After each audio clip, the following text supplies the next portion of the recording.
Klutz, I was taken to a vision specialist at Columbia Presbyterian Hospital. He quickly solved the mystery. I had a rare form of retinitis pigmentosa, an inherited disease of retinal degeneration, which had left me with 2400 vision. By the time I reached high school, I was fully blind, able to perceive only light.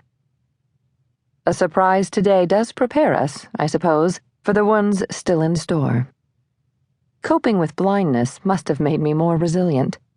Or was I able to cope well because of my innate resilience? No matter how prepared we are, though, we can still have the wind knocked out of us. I was 13 when my father died. That morning, he dropped my mother off at work in Harlem and promised to see a doctor for the leg pain and breathing problems he'd been having. At the doctor's office, however, there was some confusion about his appointment time, and no one could see him right then.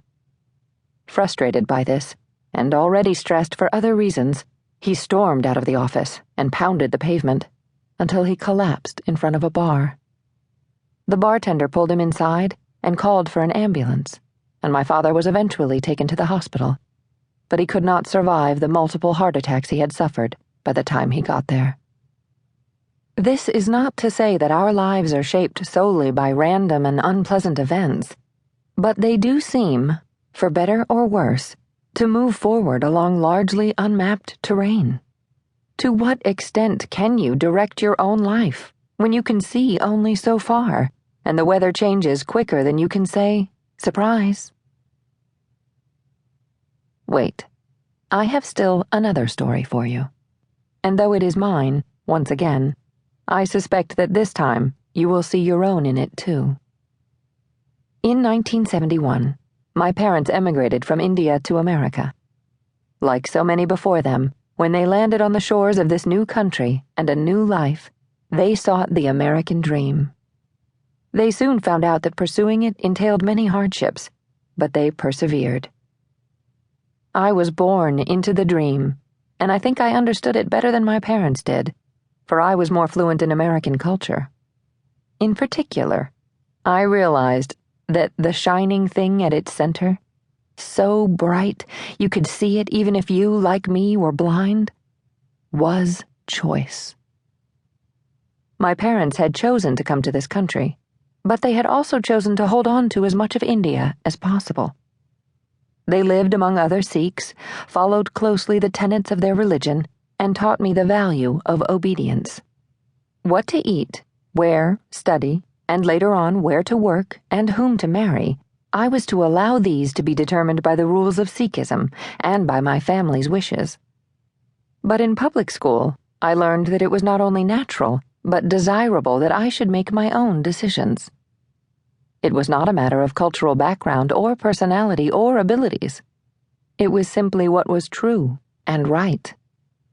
For a blind Sikh girl, otherwise subject to so many restrictions, this was a very powerful idea.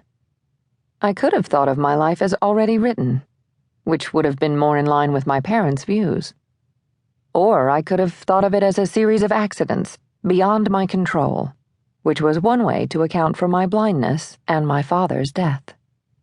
However, it seemed much more promising to think of it in terms of choice, in terms of what was still possible, and what I could make happen.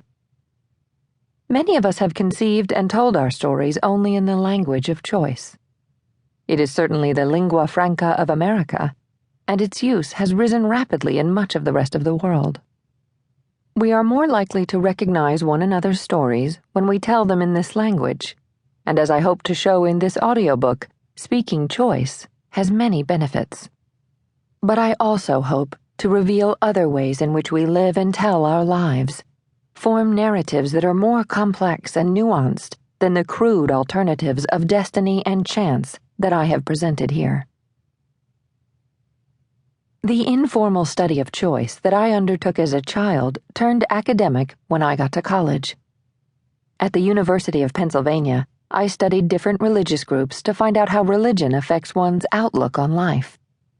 This research suggested that ideas about choice vary widely, that my experience as a Sikh and an American had exposed me to only a small set of them.